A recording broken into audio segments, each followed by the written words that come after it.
Hello and welcome to Hoop Shooting the Breeze, our show all about the hoop shoot. Each episode, we catch up with past participants, volunteers, and other friends of the hoop shoot. I am your guest host, Jim O'Kelly, and with me today is a special guest who checks all three of those boxes and creates a box of his own, our Elks National President, Keith Mills. Keith, welcome to the show.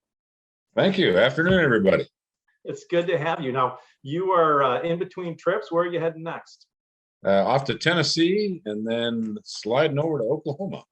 Can you see the finish line at this point? Or is it still some way out there in the distance? I mean, you still got a bunch of trips left, right? Yeah, I still got a few left. I think this is our 35th or 36th state visit, whatever you want to call it. But yeah, you can kind of see the finish line, but it's bittersweet. Yep. Having a blast. And yeah, kind of hate to see it come to an end, to be honest with you. All told, at the end of your year, how many weekends will you have spent on the road this year? 48. My gosh. For those who don't know, there are 52 weeks. 49, excuse me. 49. I couldn't even do my math right. That's crazy. And what an experience. Now, I just want to talk a little bit about, like, those who are watching the show probably recognize you as our national president. Those who know you or have heard you talk will also know that you've got quite a past with the hoop shoot program, which we will talk about. But I want to get into a little bit about why it's hard for me to see you as anybody other than a regular dude. It's because we go way back. I met you about 20 years ago at the Hoop Shoot National Finals. You were a state director from Idaho at the time. And a group of us used to congregate at MVP.pub, which was the bar of the Springfield Sheraton. After our duties for the day were over and all the dinners were ended, we would go down there and we would hang out and we would talk about the Elks and talk about hoop shoot, talk about life, and play pool. Do you remember those days?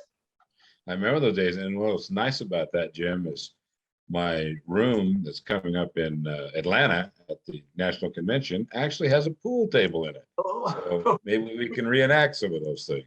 Do you remember who your pool partner used to be back then? They rotated around because, I was okay. I won some, I lose some, but a couple of times I had my state director with me, so he was there. But Lucas was my partner a couple of times. And I think I played with you a couple of times. Yeah. It was kind of.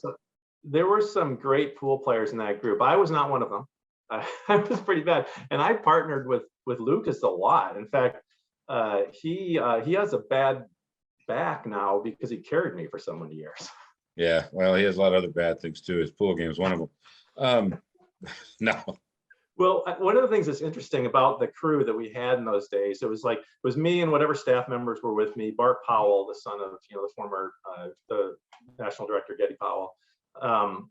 Vern Larson and Larry Torres were on the periphery because they were regional directors even way back then. And they had to keep their noses clean. So they were more serious about their bedtime than we were.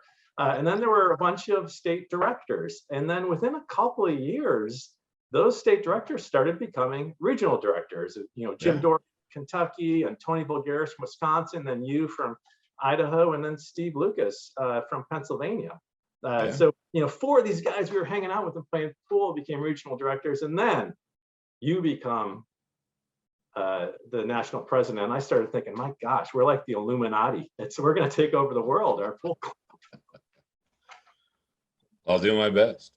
Yeah. So those were some fun times. But I think our viewers would like to know, like, as an Elk, at what point did you start thinking about becoming national president as a possibility, as something you wanted to do? Well, it's kind of funny. I never really aspired for anything in any of the things I do in the Elks. It was always, my attitude was see a need, fill a need kind of deal. And, you go through the local chairs and then somebody approach you and say, hey, how'd you like to go through the state chairs? And I'm like, I'm pretty young, got young kids, working full time, traveling all over the world back then, actually. And they just kept saying, no, but we think we've got some talent we recognize in you. I don't know what they were looking at, but obviously they seen something. And I just kept serving as we go forward. The hoop shoot was always near and dear to me. Number one, I was one of Frank's original kids to participate in the program back in the let's just say early 70s, but heck, y'all know how old I am. I actually, the hoop shoot actually started at 46, Yeah. but it was just local. 72, obviously the foundation took it over. 74, the young ladies joined us, Mhm. and 76 was my first year as an 8-year-old. So, Wow. um, And when you say Frank's original kids, you mean Frank Heist, the founder of oh, the. Frank Heiss, yes, I'm sorry. I keep forgetting that he's not a household name anymore. But Well, he is to you and me, right? We both know him. well, the funny thing about Frank, and I don't mean to hijack, and I don't want to be too long, but I seen him. I met him 4 or 5 times with the hoop shoot back when I was a kid, and when I started going to state conventions in Idaho, Frank was still our sponsor. Jim Damon was kind of moving in at the same time. Pastor Green's old Jim Damon, sorry, and Pastor Green's old Frank Rice. And I never wanted to go up and speak to him. I was just always I was in awe a little bit. I never was afraid. I was afraid of him as a kid anyway, but as an adult, it was like, stay away and I'll stay out of trouble. But there was one night at a banquet. He called me up to the head table, and I looked at him. I said, "What can I do for you, Mr. Heiss?" He goes, "You look very familiar to me." And I said, "Well, we have met, but it was a few years ago." And he goes, "Well, where did we meet?" And I told him where we met. And he goes, "You know what? I knew you looked familiar." And he leaned over to Mr. Damon at that time and said, "This is one of your kids. This is one of our kids. Make sure you treat him well." And that's kind of where I started my journey, I guess.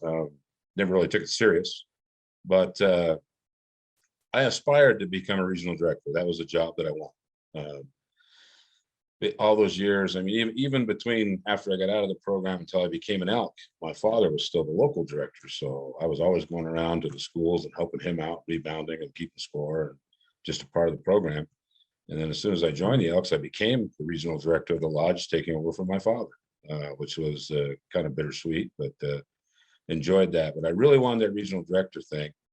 And that's what I figured that's where I was going to be the rest of my life, especially after going back to the national finals and seeing all the old regional directors, Larry and Vern and Frank and Judd and Dick, and I mean all those guys, Dick and Dick. I guess there was two Dicks, one Dick Harris and Dick Blinn, and that was a group I wanted to be a part of.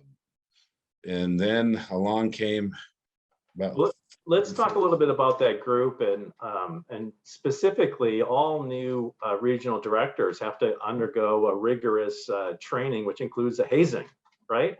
And as I recall, they dressed you up like an Idaho spud, right? They did. I was super spud. I had a potato sack on for my garment and a mask and a little. It looked like a Pope hat shaped like a potato. I think they put me in tights, I believe, is what they had underneath the potato sack. But yeah, I was quite stylish.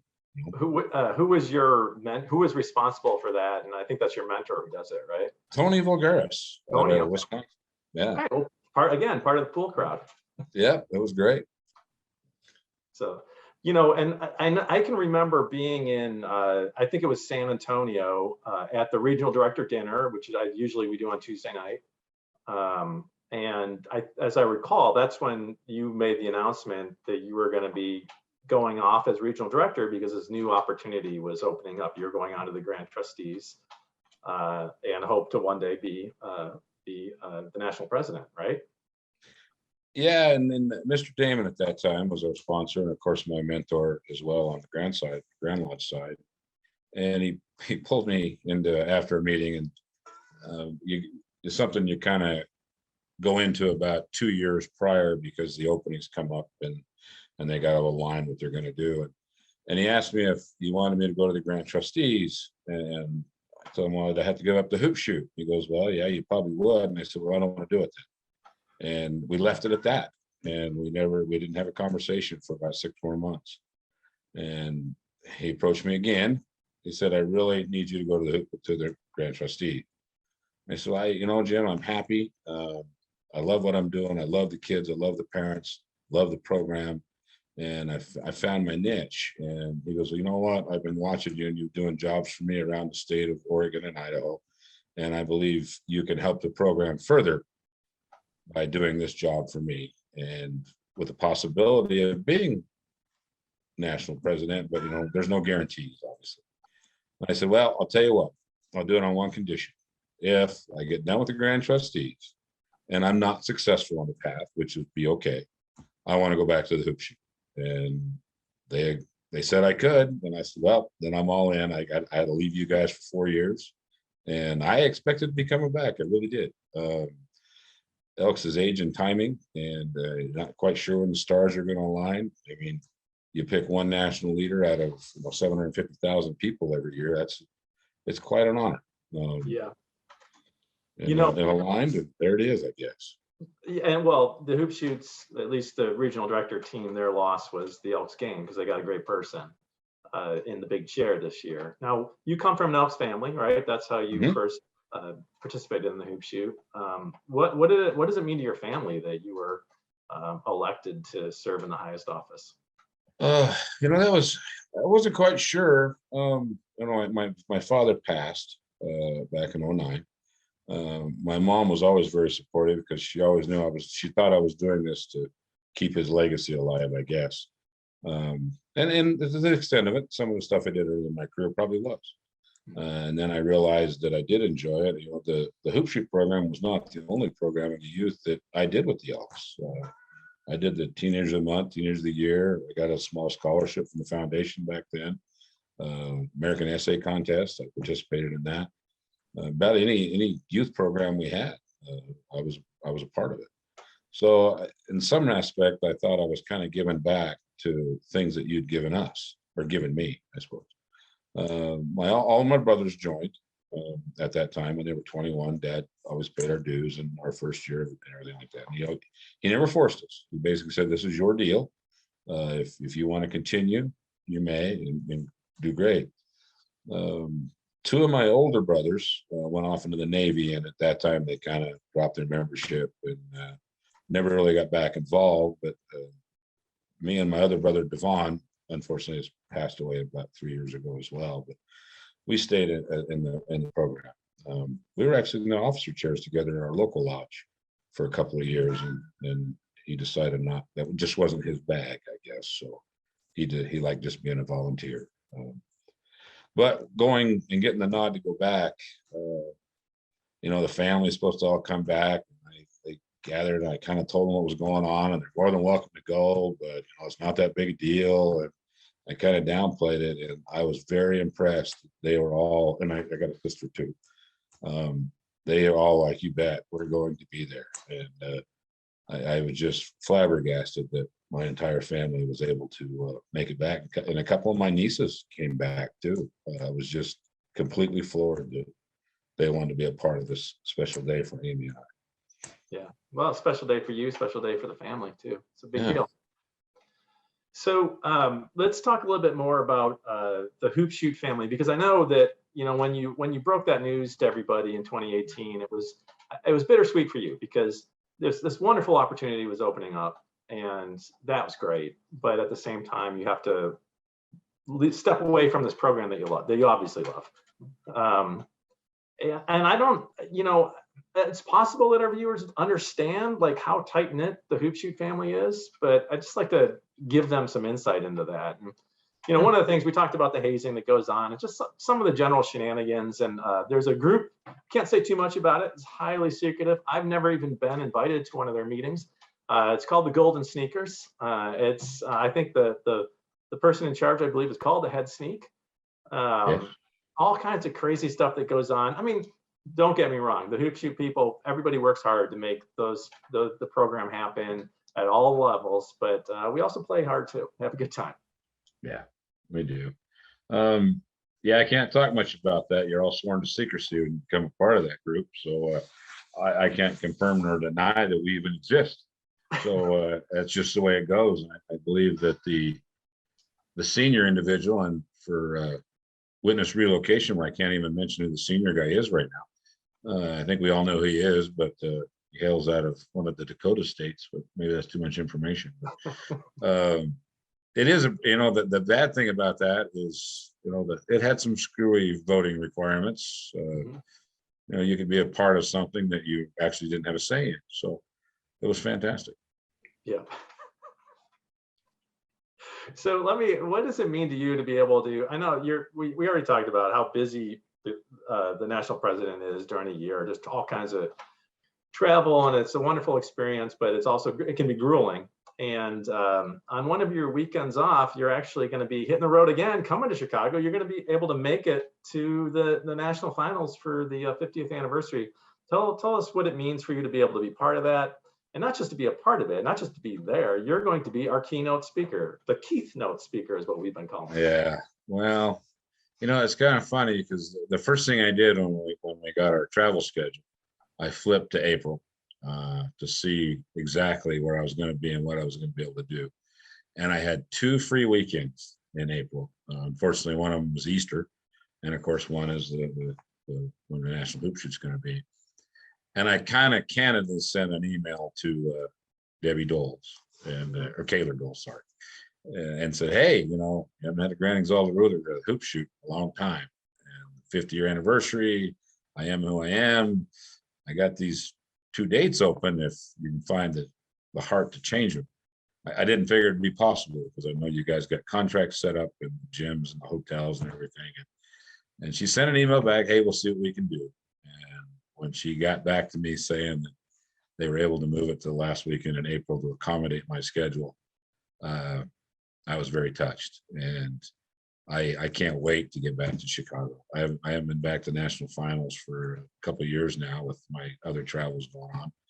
And I am just looking forward to seeing it and visiting all you guys locally. And I think we're going to come in a few days early because I got to do some stuff with the Chicago staff.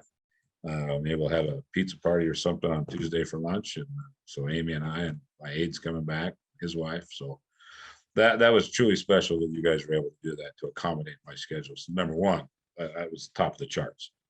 And then when you guys actually reached out and asked if I would be comfortable being your speaker, my first thought was, oh my God, I got to be a role model sitting up there.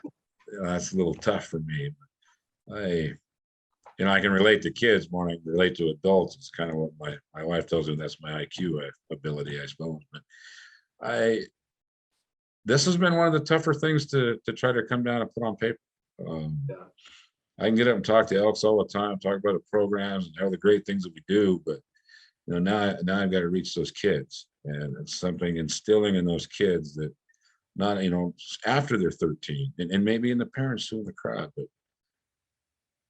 have them be able to join us to continue the great works that we do, not only in the hoop shoot, but everywhere across the board. Is just, a lot of pressure, but Yeah. I think I can handle it. Oh, I think so too. I mean, you can connect with the kids because you were in their sneakers not too long Yeah. ago, and you know what the volunteers have gone through because you were there, and the Elks in the audience. You can connect with them also, and it's a story worth sharing. I mean, you were a former hoop shoot participant who joined the Elks, gave back to the program by volunteering, rose to the highest volunteer position in the hoop shoot, and then to the highest position in the order. So, I mean, Yeah. that's a story worth sharing. I think you're going to do a great job. And I'm going to be in the banquet, and I'm making sure that Megan and the kids are going to be there also. So, no That's pressure. fantastic. No pressure. No pressure. And as for us meeting your schedule and, arranging the program to meet your schedule, being part of the Illuminati has its privileges. Okay. All right. Well, I'll do my best. Yeah. What happens with pool club stays in pool club. Okay. And I know that, also congratulations on being part of the inaugural Hoop Shoot Hall of Fame too. That's exciting as well. You're going to be there in that capacity also as one of the inaugural Hall of Famers present. Yeah, that was a very humbling experience in itself right there. I mean, it just keeps getting better. I don't know how I'm going to top any of this. I really don't. I mean, outside of family and children and my grandchildren and my beautiful wife, I wouldn't be able to do any of this without Amy and travels around with me. But it just keeps getting better and better. I don't know where to go from here. I'm at a loss. Well, one place we're hoping you will go when your travels are over and your year is done and you crack the gavel for the final time in Atlanta is, possibly onto our sub-advisory committee for the Hoop Shoot, and you can contribute to the program in another capacity. We're hoping that. I have respectfully requested that. If it works out, great. I am younger. So there's a few folks that are on that committee. I tell you, that's an illustrious committee to be on, and it's an honor to serve there. And so it's a, it's a tight one. There's a lot of folks there now that, maybe they don't want to give it up. So but I'll serve the Elks wherever I need to go, and my time will come. Yeah. Yeah. Well, we're looking forward to that. So, anything else you want to talk about or chat about? Like what's been your stump speech as you make your way around? I know you've been talking a lot about the ritual. Pretty much the ritual. As most of the folks that we visited or have heard me speak, I guess I do have that face made for radio. So it's my voice that's the famous deal. So I kind of hope this would be a radio interview and not be on camera. But it is. I got a little bald spot up here, the light shining. I got fluorescent lights in my office. I'm starting to get the spasms up here and my facial tics happening. But, I'm doing it for you, Jeff, just Thank so you. I can. We appreciate it. Right. But everybody always asks, what's been your favorite trip so far? And it's really hard to do that. And I'm not doing that just because I don't want to upset anybody, Right. but each trip is its own uniqueness. The state major projects that we're able to visit, to see what the Elks do across the nation is just spectacular. I mean, I know what we do here in Idaho and our state project, and of course, Oregon State project, I was pretty tied with it. But just seeing the other state projects is just unbelievable. And then this COVID thing. I mean, we're coming out of something we've never had in the history of our order. I mean, 154 years old, and this is the first time we had lodges that were closed.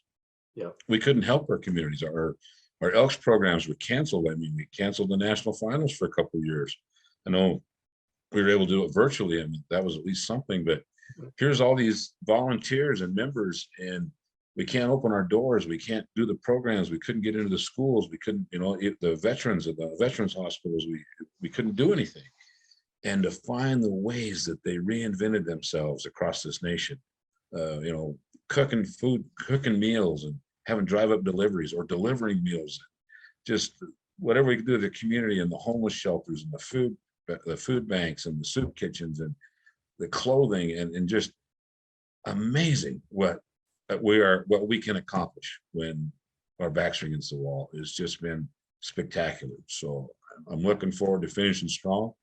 Like I said, I'm pretty much done on the East Coast. I think I got Virginia, of course, Tennessee today, but other than that, I think the first west or east I got is Minnesota. Everything else is West Coast travel. It's been a strand, but what a fantastic opportunity. I got the greatest job on it. I can tell you that I think it was General Patton who said success is how high you bounce after you hit bottom. And if that year of COVID was bottom for the Elks, we have bounced back so hard and high. Like from the Elks National Foundation's perspective, like we have surpassed $7 million in donations for the first time in our history. Yeah. We're going to achieve more than $10 per member in donations for the first time in our history. And we're going to process more than 200,000 gifts to the foundation for the first time in our history. So it's, the Elks have roared back in this past year, and it's a lot of that is your leadership. Just the little things, Amy and I do pins and sign membership cards and their donations. And of course, I decided that this year I wanted to get back to us. Yeah. So everything I'm doing is going to the foundation, and in a couple of different programs. I sloughed off some of it, the hoop shoot. Yeah. But I've sent you guys over $20,000 already just in that. Yeah. I'm sorry, Amy and I. Yeah. Amy's a part. Yeah. Amy, I couldn't do this without Amy. And I'm still collecting more, and I wouldn't be surprised if I got another $20,000 check for you in July. Wow. I mean, it's just amazing. And then the gifts that these states and these individuals are sending in Amy and I's honor. I know it's kind of a routine deal, but I'm just overwhelmed that kind of money is being generated. I can't wait to get that final number in July, and just I don't need the accolades, but it's just kind of one of those. What a special thing to be a part of, raising that much money for our foundation. I mean, just a small cog in the wheel. Yeah. Well, Keith, I want to thank you for taking time out from your very busy schedule to talk hoop shoot with us. And talk about your history with the program and our history and all that good stuff. It's been a lot of fun. I'm looking forward to spending some time with you and Amy in April at the national finals. We'll be here before we know it, right? Oh, it's great. I love my life. I don't know if you can see back there, I got maps of the county that I oversee. Yeah. I leave from you. I'm going to go out and dig a hole in the road, put a culvert in that collapsed, and then clean up, take a shower, and hop on a plane to Tennessee. Off you go. Right. Off we go. It's just been that kind of year. Yeah. Well, safe travels to you, and thanks to everybody tuning in. And as we say in the Hoop Shoot program, best wishes. Sounds great. Nice talking to everybody, and hopefully see you all in Chicago.